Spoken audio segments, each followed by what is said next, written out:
It's a great day. My name is Shay Brown, the Happy Entrepreneur, and welcome to the Happy Entrepreneur Show, the #1 revenue late night show in the country where we're on a mission. And our mission is to empower, our mission is to inspire, and our mission really is to provide you, that's right, you, the entrepreneur, like you, the person that gets up every day and goes to work, and then comes home and then goes to work again. You the mom, you the dad, or the single mom, or the single dad, or you the person, just a kind human being to really provide you with the resources that are necessary to execute that big vision you have for the people you were called to serve. And I always like to share that I believe you have 3 visions. I think first you have a vision for yourself, right? There's a certain way that you want to live. There's certain food that you want to be able to digest, right? And it takes resources to do that. And some of you, you have a vision for your loved ones, the ones you care about. My mom's 74 years old. I'm blessed. She lives right down the street, by the way. 18 months ago, during this time that we're in right now, she got really good at Amazon. So she's an orderer on Amazon now, food and everything else. I try to remind her that account is connected to my credit card, but that's okay, right? So some of us, you have a vision for your loved ones, the kids you want to send to school. It takes resources. There's some of you, you have skills, you have talents that you've been blessed with, and you want to be able to help other folks, and you want to use those talents. So this show is all for you. So thank you for watching. Thank you for tuning in. This morning, this evening, this afternoon, we have the one and only Dr. Karen Gedney. Did I get it Gedney right or Gedney? You got it right, Jay. Gedney. Okay. All right. Dr. Gedney is in the building, by the way. She's not in New York, for those folks in New York, by the way. She's out in Nevada somewhere. Is that right? I am in Nevada, northern Nevada, Carson City. Northern Nevada, Carson City. She's proud of all the Carson City people. Say hello. Do we have any out there? No, there are very few. I'm just being hilarious. Okay, so I know you've already Googled Dr. Karen, right? I know y'all have searched and y'all saying, who is this person? But I like to always give the guests an opportunity to take a minute or two and tell us their origin story. Like, what was the defining moment that got them to do what they're doing now? Like, how did they know they were going to be doing what they're doing now? So, Dr. Karen, can you take a moment and step back? And for those folks that are meeting you for the first time, can you take maybe a minute or two and kind of share a little about your origin story that has driven you to where you are now? Yeah, my origin story is a little odd in that I was one of those poor kids, immigrant parents, got a lot of scholarships, fortunately. And one of the scholarships was a payback. And I had to work 4 years where no other doctor would work. And then they threw me in prison, in a male prison in Carson City, Nevada, to do 4 years. And then I turned it into a calling that lasted 30 years. So I am was a female prison doctor. And during that time, I was doing my little, actually, entrepreneurial things. And when I left the prison, that is when I really decided that I had to do something far more. And I became an author, a speaker, a mentor, and involved very much in the prison reform movement. So I pivoted from being a state salary doc to actually going out on my own, which was a bit difficult for me because in the prison, for example, they had no computers, security reasons, no technology. And I felt a bit like a dinosaur when I left, if I have to admit. Yeah. A question for you. Thanks for sharing that, by the way. Incredible. It takes courage to go do what you're doing now, even to be an entrepreneur. And there's a number of folks out there that fear something that may hold them back. And it might be fear of writing a book because someone thinks they don't have anything to say. It could be fear of going back and getting to the gym. It could be fear of starting their own business, right? And you've been doing doctoring for a number of years. But take a moment, talk about how you were able to get the courage to even go do what you're doing now and step into that entrepreneurship world and overcoming fear. So what's the question? What's one of your strategies for just overcoming fear and doing things that feels uncomfortable? Yeah, I've had to overcome a lot of fear because I was an introvert. And so to go from being an introvert where you're afraid to really interact with people, and then you become a doctor where you just tell them to take off their clothes and bend over, that's really stretching your fear levels.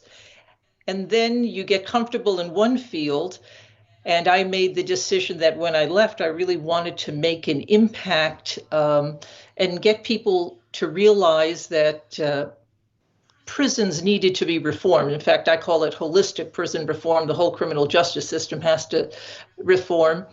And I was always afraid of politics. I am not what I would consider a writer, but you have to have a large why. It is something that has to really make you want to get up every morning and tackle it. And so I ended up writing a book. And I set myself a goal that every morning I would write 500 words and shoot for 2,000, which 500 words is basically one typed, page. And it's something that's actually doable for anybody if you set yourself a schedule and you discipline yourself to actually do it. And within probably 6 or 8 months, I had written 150,000 words. And then I had to really then go from that to figuring out how to find someone to help me edit it and putting together a book. I went to the Small Business Administration to get some help about how do I exactly even figure out how to get a cover done. That's the cover of my book. I'm pointing the wrong way, wherever. We see you looking good. You're looking good. 30 years behind bars. So, and then I had to also find somebody who could help me get a website up. And it was very much a process of doing things in chunks, because to do everything all at once is overwhelming for anyone. And I think the greatest thing for any entrepreneur is you need the vision. The why has to be big enough. And then you have to take one step at a time.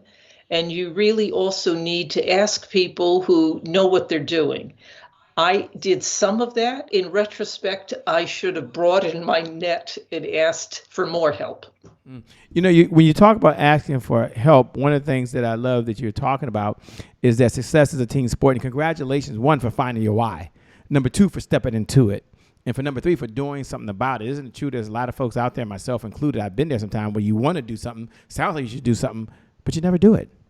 And you did it. And so congratulations, your work is needed and certainly appreciated.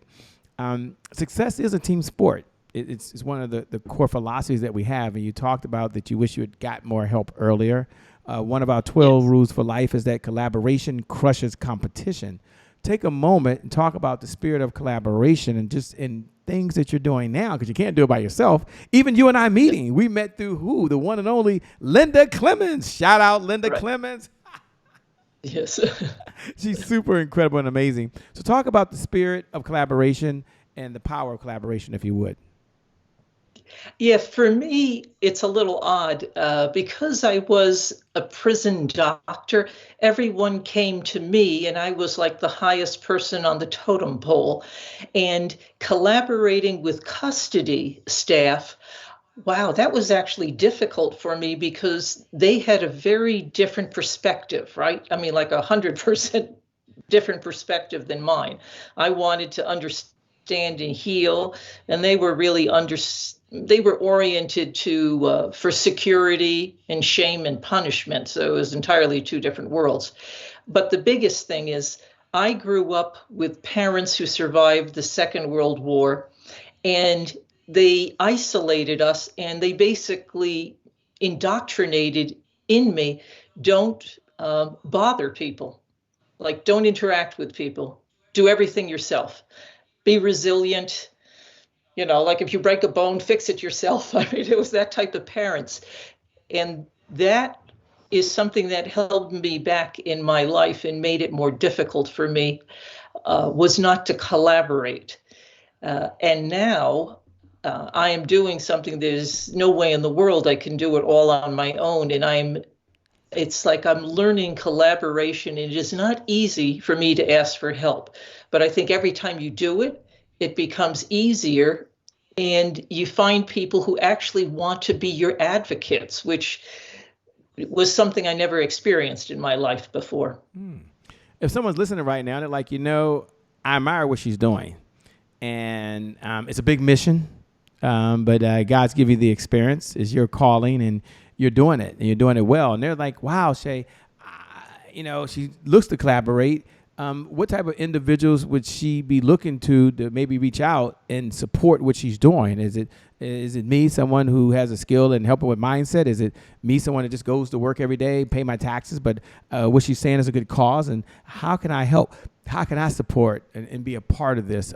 So I guess the question to you, Dr. Karen, is what type of individuals do you look to partner with to help you on this journey? And it might be someone that says, hey, I'll write a letter to somebody, someplace. So what is she looking for that we can help? Because we can hear the passion in your voice, by the way. So thank you.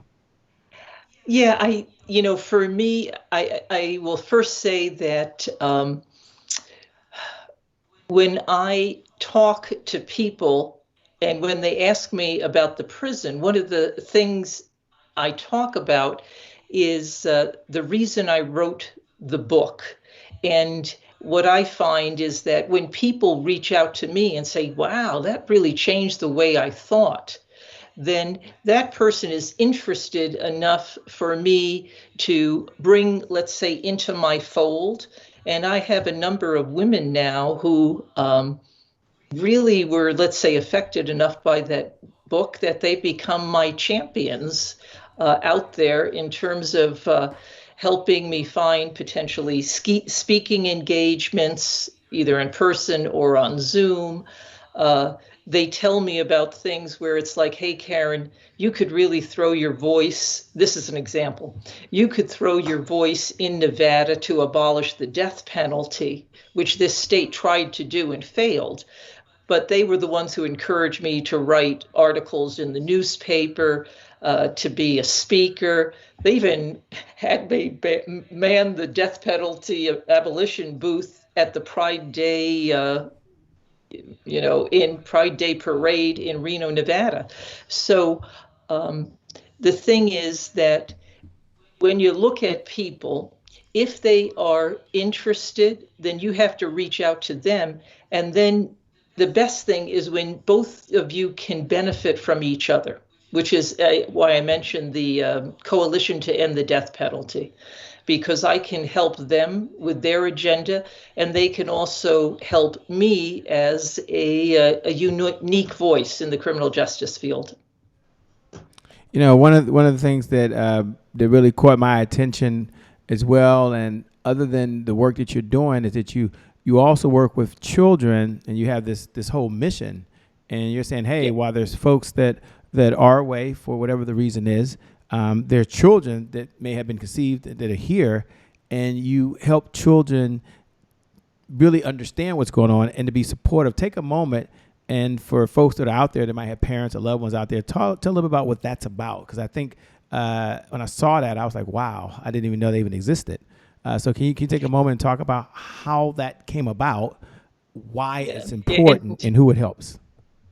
And Shay, this is a story that really affected people. And imagine I'm in the prison as a doctor.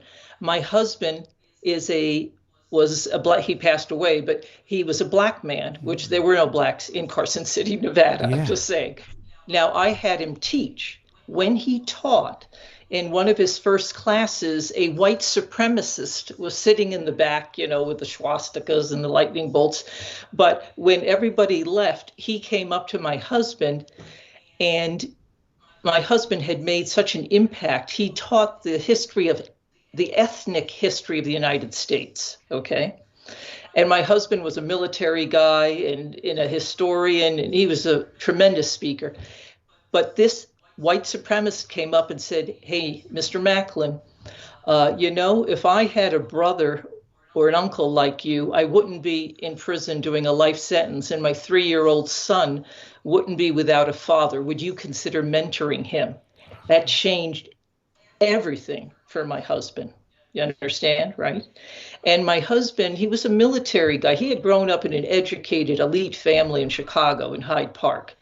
And he had a whole different concept about prisons until he came in and taught.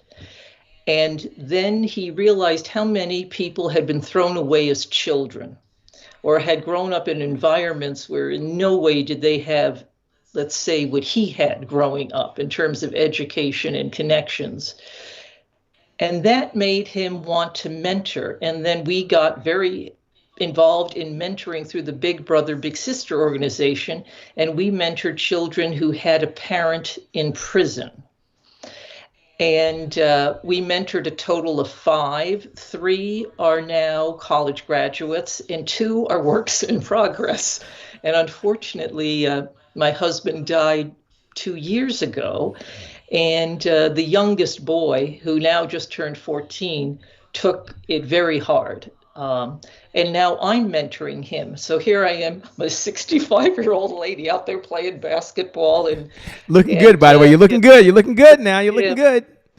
Yeah, sure.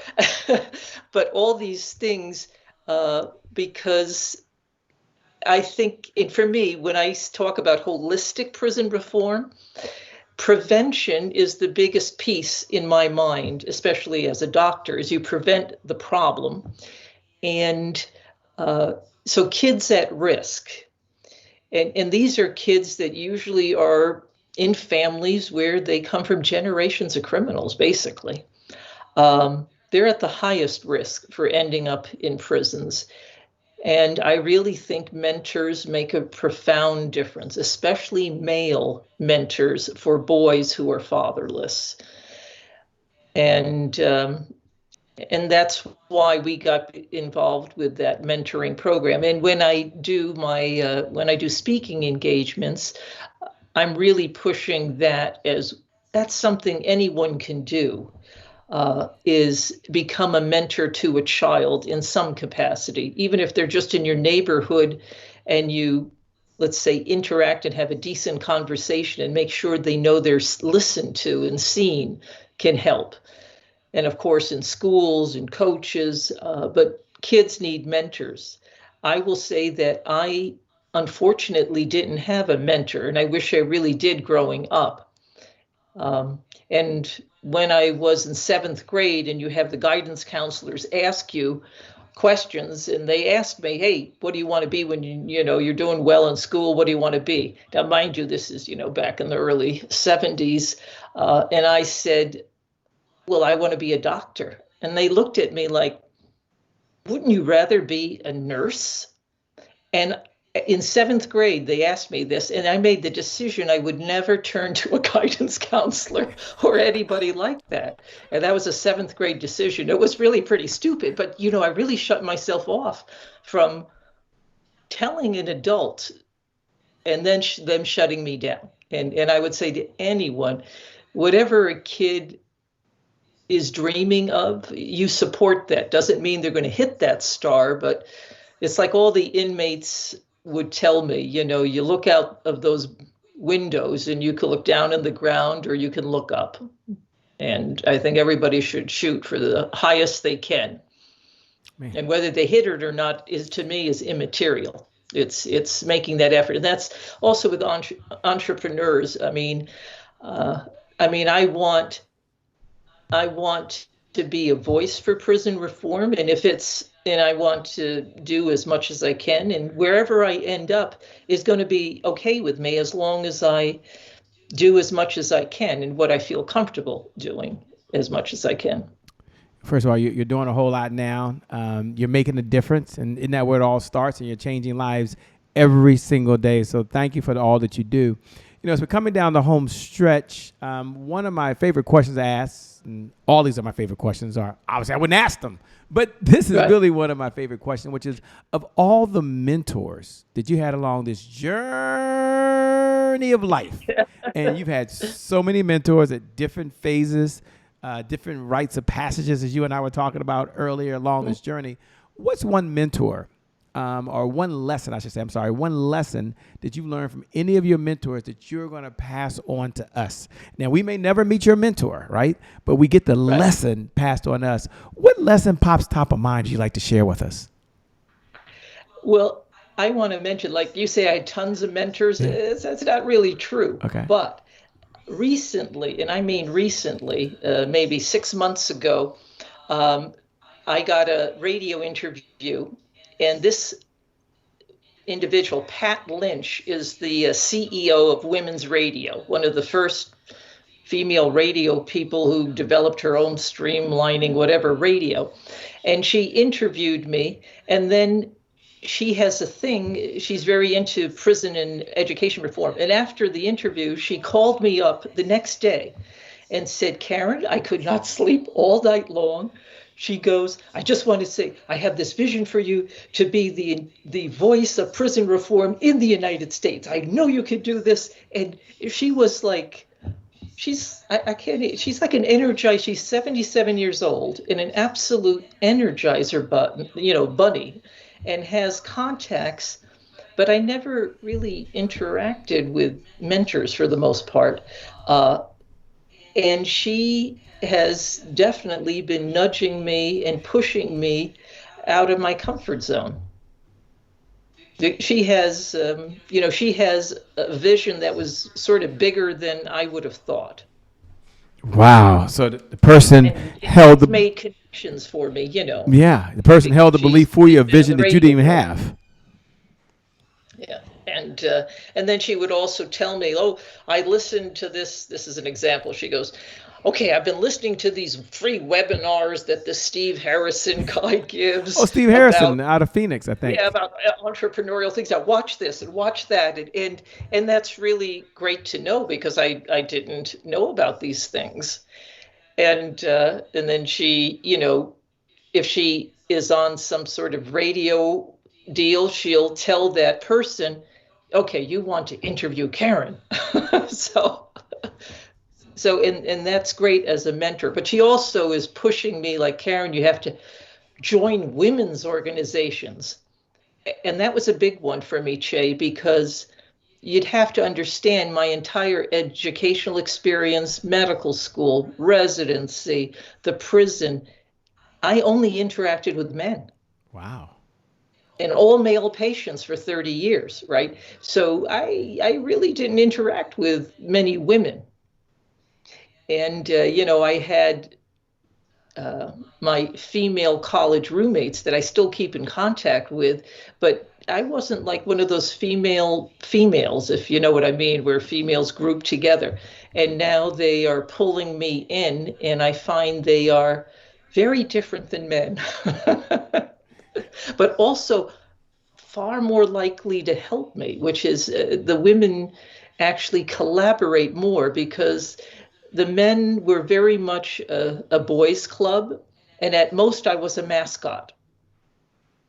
A mascot? Why? And I know we come down home stretch, but you can't just leave us hanging and say, well, I was just a mascot. You got to tell why you felt you were a mascot. Okay, well, imagine. This is typical. Like in medical school, you'd have study groups. So there'd be 5 guys and me. Okay. All right. So we would do everything together, and I would work out in the gym together. And then if they would go out, they'd be like, look at the boobs on that one. And they'd nudge me like I'm one of the guys. This is what I mean by I was a mascot. I wasn't really looked at like as a female. I was like one of the guys, right? So. Wow. That's what I mean by a mascot. I got it. No, thanks so much for sharing. I hear your heart. I hear your passion. I want to first thank you for being on the Happy Entrepreneur Show. Don't worry, I'm gonna give you the opportunity to have some closing thoughts to inspire folks and to empower them, because to leave them with some words of encouragement. But I just want to say thank you for being on the Happy Entrepreneur Show.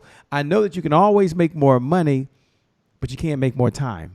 And you've given us the most precious resource you have, which is your time right now. So thank you so much for being here. It means so much. Thank you again, Linda Clements, for not only sharing, but collaborating. We appreciate that. And this message is spot on. The first time we've had this type of conversation, and it's very empowering. It's inspiring. It's not all about the money. It's about the difference. It's not about the income. For her, it sounds like it's about the impact. And yeah, while you can make a dollar difference at the same time, she's here to really change some lives. So thanks for being here. We appreciate that. I want to turn it over to you to have any final thoughts or comments you have for those folks that are watching, that are out there like you, like, oh my gosh, there's someone like me. How can they connect with you? How can they get the book? Come on now. You got to tell them that. You didn't think you would get away without telling them how they can get the book, and your final thoughts. So again, thank you so much.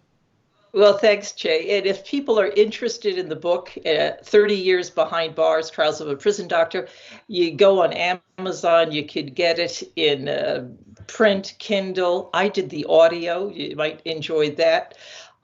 The other thing is if you go to my website, discoverdrg.com, you can contact me through there.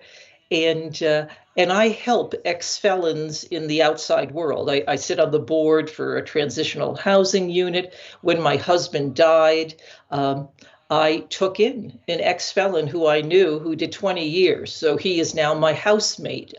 So I really live what I talk about in terms of trying to help. And what I'd like your individuals who are listening to take away from being an entrepreneur is, yes, I know people want to run their own lives, and being an entrepreneur sounds like a great thing, but you have to really have that strong reason why. If it's just to make money, it's difficult for people because there's so many different hurdles and things that don't exactly go wrong. But if you have a why, you never stop. And that's the most important part. And the second thing is there's so much information in terms of like Jay's podcasts, webinars that you can listen to and just pick up nuggets. And I always keep a book, and I love just jotting down great ideas and great thoughts. And even though I may not get a lot of income from this, I will say that you never know what will happen. As an example, last week, there's a guy who owns a huge company in my state who knows me, and he's involved now with film people and this and that. And he said, Karen, in a week, because I'm settling something, call me. I've told these people that they need to really read your book because you have to make a movie out of it. So who knows where things will go? And that's something I would have never thought about. Also, I realize when ex-felons contact me, they want me to not only help them, but to help them make their families understand. And then I was given an opportunity to think, okay, maybe I can put something on my website, which is like an educational thing for families. I haven't done that yet. This is just recent. But then that I could maybe turn into a model where people would have to pay a very tiny little price just to get something that may help them with one of their family members coming home. Because you always have to listen to what people want. You know, I have my own idea, but I have that ability to listen and decide, okay, if they're asking me for this, maybe I should put something together specifically for that and put it on my website. So always listen to what your audience wants. I love it. I love it. Well, thanks so much for being on the Happy Entrepreneur Show. You're a rock star. You're amazing. And I'm going to encourage you to keep doing God's work. For those folks that are out there watching, you've been watching the Happy Entrepreneur Show. I want you to know that you're amazing. I want you to know that you're incredible. And more importantly, you got greatness inside you. And for you, the best is still yet to come. The best is yet to come. The best is yet to come. With that being said, my name, by the way, is Shay Brown, the Happy Entrepreneur. Remember this. Time is long. Life, on the other hand, is very, very short. So you got to live in the moment and you got to make it count. God bless me. Wish you success. Thanks a lot. We'll see you soon. Bye-bye. Thank you.